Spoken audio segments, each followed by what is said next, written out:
So Chris, tell me how Comcast is ruining your Sunday nights. So even before I came to the Institute for Local Self-Reliance, I was a photographer. And when I'm done at the end of a weekend, I do a lot of sports photography. I have to upload those files to clients. And if I was in Chattanooga or a place where I get a very high quality internet connection, that would take me on the order of 10, 15, 16 seconds, depending on how large of a shoot I had done, basically. Instead, it takes me over a half hour, which means on a Sunday night when I'm done and I want to go to bed, I have to stay up to make sure the transfer clears and everything goes there. So, this is better than it was 5 years ago when it would take more than an hour. Comcast has modestly increased my speed, but it's pretty significant, frankly. And I find it a little bit frustrating, especially because I'm actually paying more for my crap connection than people are paying in Chattanooga for a much better connection. Welcome to another edition of the Institute for Local Self-Reliance's Building Local Power podcast. I'm guest host John Farrell, Director of the Energy Initiative here at the Institute for Local Self-Reliance. I want to remind you that wherever you have found us, if you like what you're hearing, please take a minute to rate this podcast to help others find it. Remember, it's the Building Local Power podcast. If you don't like it, it's the Community Broadband Bits podcast. This episode, I'm joined by Director of our Community Broadband Networks initiative, Christopher Mitchell. Hello. And Lisa Gonzalez, also a senior researcher on the same initiative. Hey, John. And this episode, we're going to be talking about situations where states have been stepping in to stop cities from making investments in local networks for faster and more affordable broadband. So I just have to say, I'm puzzled by this notion. It seems like broadband is an essential piece of infrastructure in the 21st century economy. If cities want to step in and do something to make it better, why are states passing laws to preempt local authority over broadband? And can you give a couple examples of where that's happening? Yes, we can. And I don't want to burst your bubble, John, but in the United States, sometimes things are done to protect certain industries that have very good lobbyists or have a lot of money that they can donate to campaigns. So let's just come right out and say that I don't think there is a good policy reason to restrict local authority in these matters. The reason it's usually done is the cable and telephone companies, they do not want to deal with restrictions. So they go to the state legislature and they say, it is unfair for us to have to compete with cities because us at Comcast, we only have billions of dollars in profit, to say nothing of the tens of billions of dollars in revenue, hundreds of billions of dollars in revenue. I'm picking up the sarcasm here, Chris. And I've been told sarcasm is a very bad tool to use. So let's just say that they will cast themselves, this big multinational, incredibly profitable company, as being the underdog versus a city that is taking action because its local businesses are literally saying, if you don't do something as the city to get better internet access, we are going to have to move our jobs to another city that has good internet access. That's the dynamic that's playing out. And I think, Lisa's seen this in many cases as well. That's right. And let's also talk a little bit about their code words. Because how do they describe themselves to the public? They say, we're protecting the taxpayer. Right. They say, we do this because we want to make sure that local communities don't spend taxes on failures. But what do we know about municipal networks? There's only a few that the anti-municipal network lobbyists use because there are only a few that haven't done very well.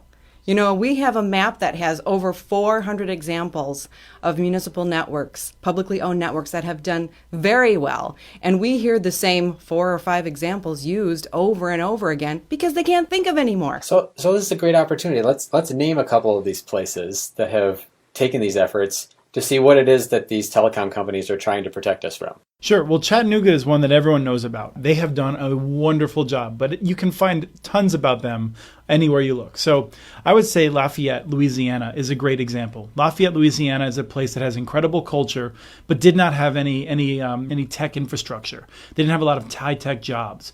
And one of the things that the mayor there, who I've gotten to know quite well, Joey Durrell, had said was they were very frustrated that their kids would grow up in Lafayette, in the heart of Cajun country, and they'd have to move to Dallas or Houston to get high-paying jobs, to get good jobs. And he wanted to fix that. And I think, Lisa, you've been tracking this closer than I have. Right. And Lafayette is now being called the Silicon Bayou.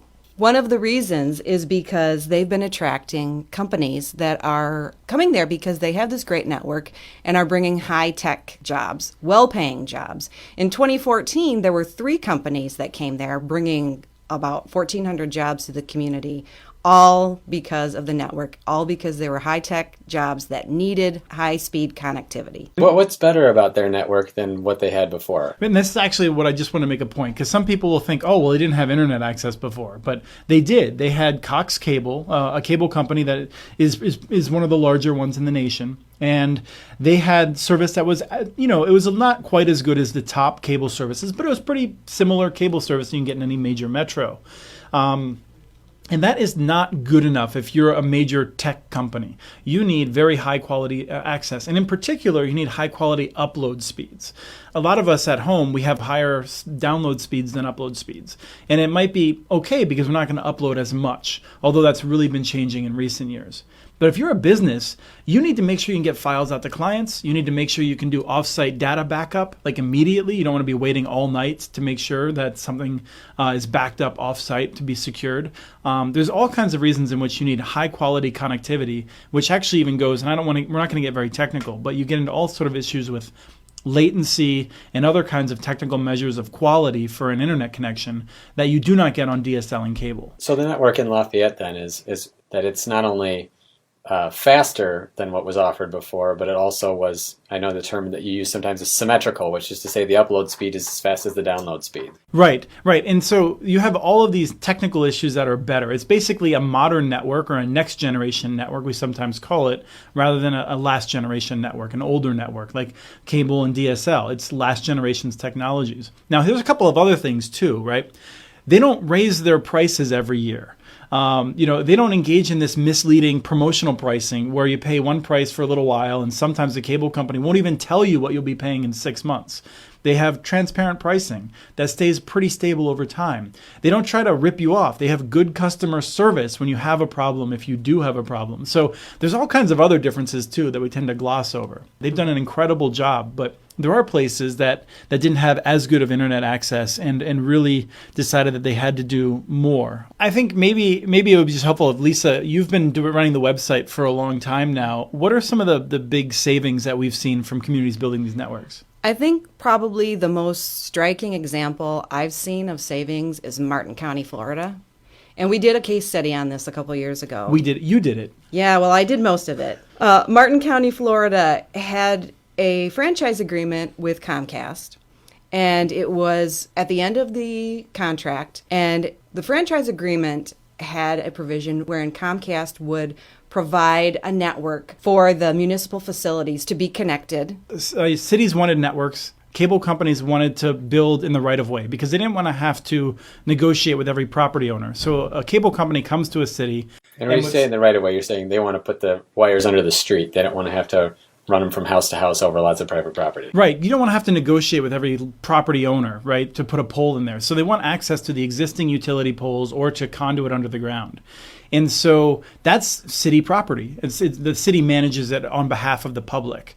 And so the goal is that the cable company gets what it wants, but it has to pay for that. And one of the ways it paid for that was to give franchise fees to pay the city some percentage of the cable proceeds of their revenues, but also to do some other things, including wiring broadband to key anchor institutions like schools and libraries, police stations, and that sort of thing. But this all changed in the 90s is what Lisa was saying. Right. And so when they were at the end of the contract, Comcast said, we don't really want to do this anymore. Not for free. Although it wasn't really free, as Chris just explained. We want to start charging you for services. So the figure that they gave Martin County was something like 300 times what they had been paying in the past. And Martin County, when they ran the numbers, they realized it was just more cost effective for them to deploy their own network and run it themselves. The county and the school district partnered together to pay for this. And they did use E-rate also to help pay for some of the infrastructure costs. A federal program we're not going to get into. Right. And over the course of the next 30-year period, when they realized how much they've saved, it comes to $30 million. And we're talking savings. So when you break that down to what the school, let's just talk about what the school was paying for connectivity per megabit. By Comcast's proposal, they would have been paying $526 per megabit, with what they're paying to the county for connectivity, it's 51 cents. So orders of magnitude more expensive to stay with the incumbent cable company. Right. Not only that, they actually ended up with a network that was far superior. Yes. We're talking about Florida here, and they had a network that was not redundant and was on poles. They have a network now which is redundant, which means if something goes wrong, the network will stay up. And it's underground, which makes me feel safer if my public safety facilities are connected underground in hurricane country. I mean, so it's the public benefits to the public are remarkable. So how many communities are doing this? I mean, I think you alluded to this before. We keep a map, actually. ILSR has a map of all of the communities that have done this. How many communities are there that are doing things like Martin County or Lafayette? We're getting near 500 that we're tracking. And I should say very carefully, the number of communities that are doing something like Martin County, where they're focused on the local anchor institutions, it must be over 1,000. It's very hard to track them down because there's not a lot of press releases saying, hey, we're just going to build a wire to connect our police stations and things like that. The number of communities that is actually providing a service that is available to the public, whether it's a local business district or the entire community, is approaching 500. The number of places where it's available citywide is closer to 150. So, but one of the important things is that it's growing very rapidly. So what I'm hearing is that there's different ways communities can do this. You have, sometimes you can just do it for public institutions, public buildings. Obviously, there are huge cost savings in Martin County and no doubt in other places. Or you can actually, deploy this to the entire community. And that, as I understand it, is where you get into these preemption fights at the state level, where the enormous multinational cable company says we can't afford to compete with Lafayette, Louisiana, or Chattanooga, or some other place that wants to deploy a public network available to everybody. Right. And I think it's worth just reiterating one more time that these big cable and telephone companies, they're against competition, right? That is, for them, they've grown up largely in monopoly environments, which was the case prior to 1996. They are opposed to private sector competition and public sector competition. And their talking points trying to stop local governments from doing this are very much focused on public versus private. But it's not because they would actually welcome private competition. It's just convenient for them to argue in that way. And one of the ways it breaks down is that a lot of local governments, I mean, more than half of the ones that we're tracking, are making investments and trying to make that available to the private sector. So, Chattanooga, Lafayette, Wilson, North Carolina, a lot of these communities, they provide service themselves. But a lot more communities want to figure out how they can just enable others to provide services. So Mount Vernon in Washington or Westminster in Maryland, they want to make sure that they're creating a market. They want to invest in infrastructure, fiber optic cables or conduit or things that you can just think of it as making it easier for a private sector ISP to offer services. They want to basically make it so it's very easy to have competition for services in their community. So maybe another way to think of this is, rather than having competing road networks, building out duplicative infrastructure for different cable companies or internet providers to compete, the city builds one set of roads, and then the package delivery companies, Amazon, DHL, FedEx, whatever, all get to compete to offer services using that public infrastructure. Yeah, it's almost like you've been reading our work, John. That is absolutely the analogy that I would use. Do you think that there's one kind of model that's better for communities than others? I mean, it sounds like the Martin County example is sort of small scale but has huge savings. On the other hand, you have Chattanooga or Lafayette that are attracting tons of new businesses because of the fact that their internet services are so competitive. Would you push a community in any particular direction? Absolutely not.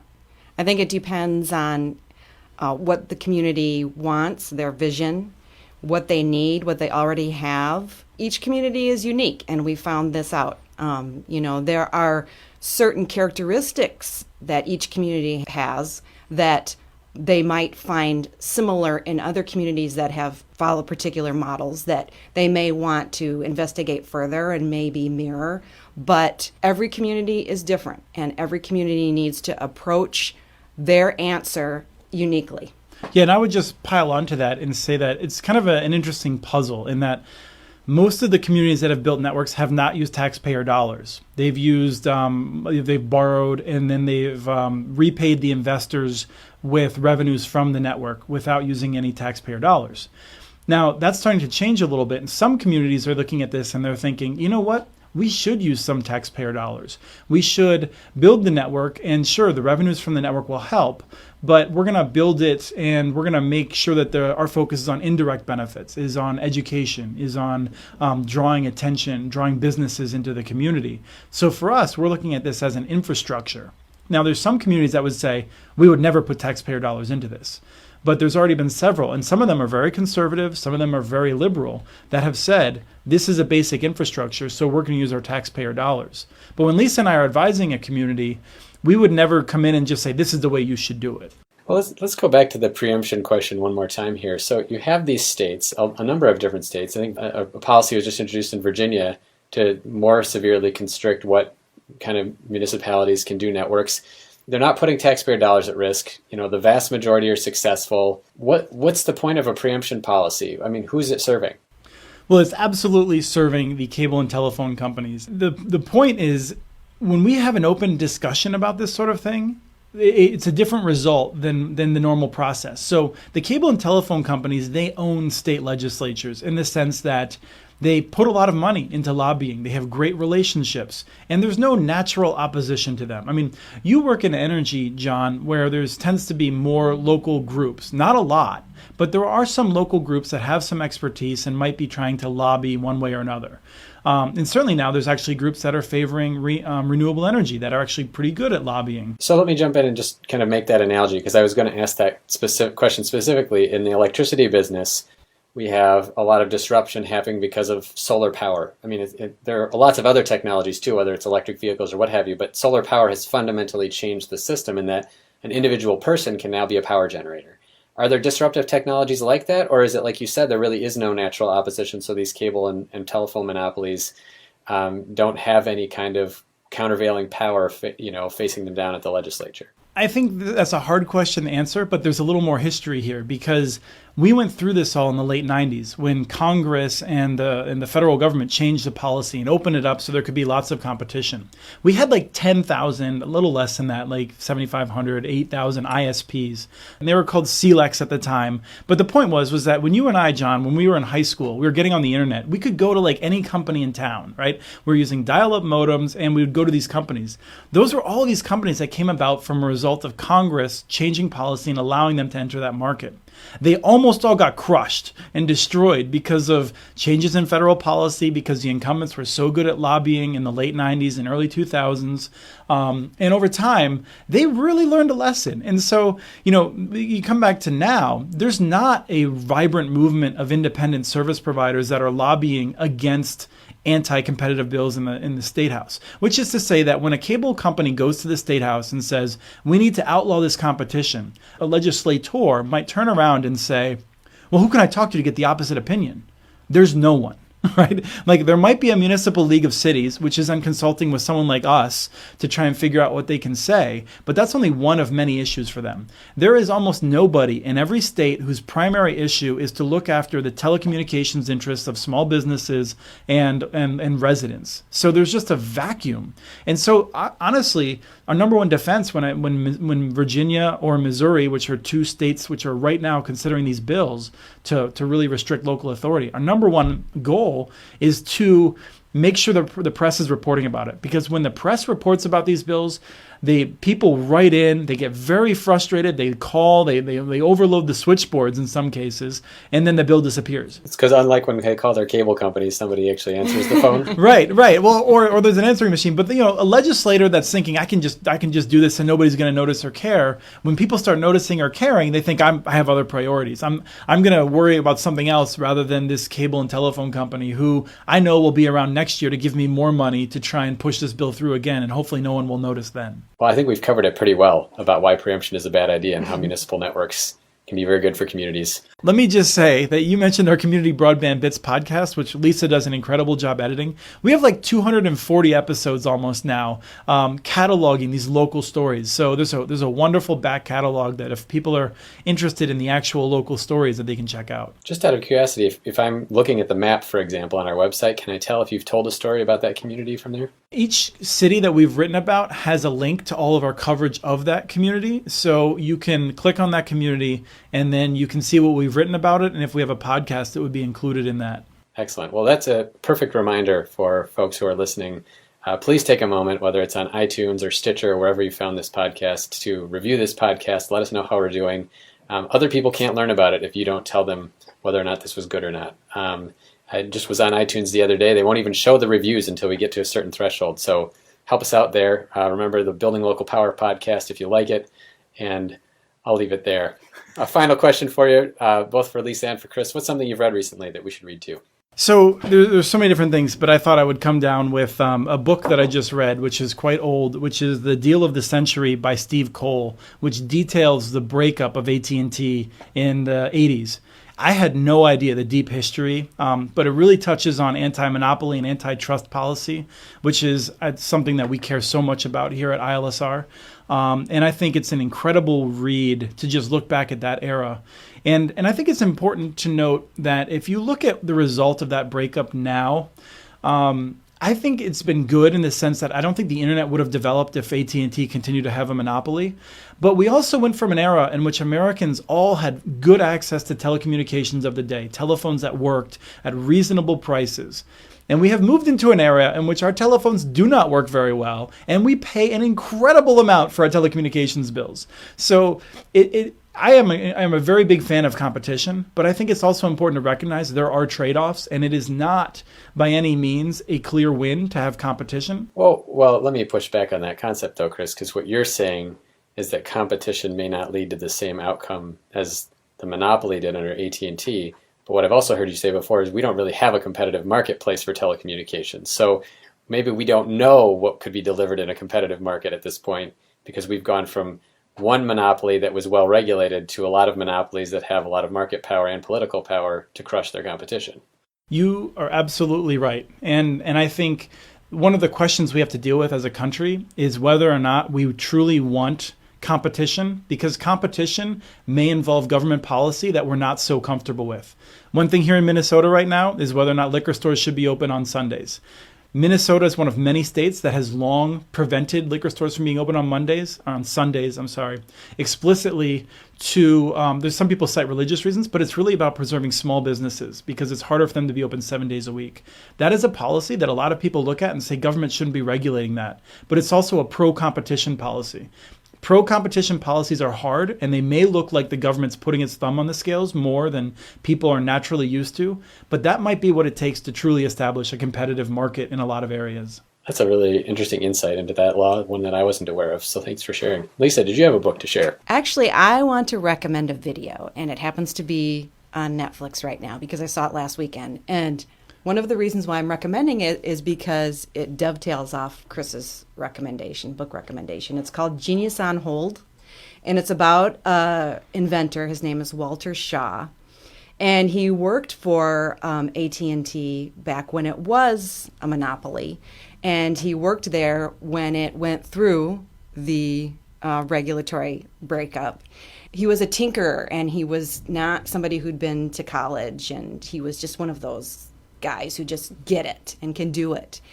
And John and I are familiar with those people.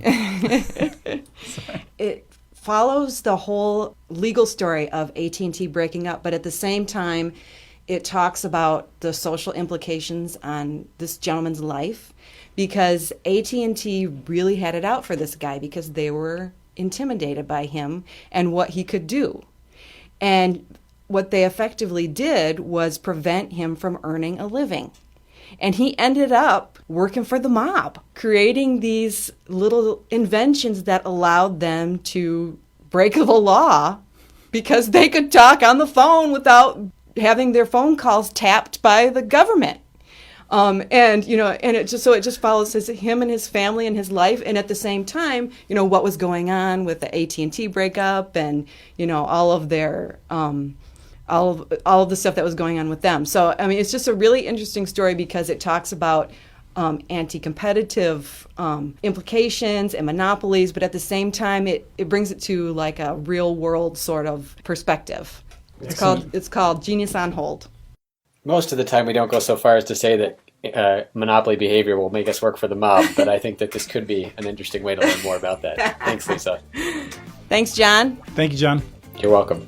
That was John Farrell hosting the Building Local Power podcast this week. John's the director of ILSR's Energy Democracy Initiative, and he took some time to interview Christopher and me about state preemption and local authority as it pertains to municipal broadband networks. Thanks, John. We have a number of other resources on preemption and local authority at our website dedicated to community broadband, muninetworks.org. At that site, you can also find the interactive community networks map we discussed during the interview. Take a few moments to check it out. This was episode number 10 of the Building Local Power podcast. We encourage you to subscribe to Building Local Power and all of our other podcasts on iTunes, Stitcher, or wherever else you get your podcasts. Never miss out on our original research by also subscribing to our monthly newsletter at ilsr.org. Thanks to Dysfunction L for the music, licensed through Creative Commons. The song is Funk Interlude. I'm Lisa Gonzalez from the Institute for Local Self-Reliance. Thanks again for listening to the Building Local Power podcast. Catch you next time.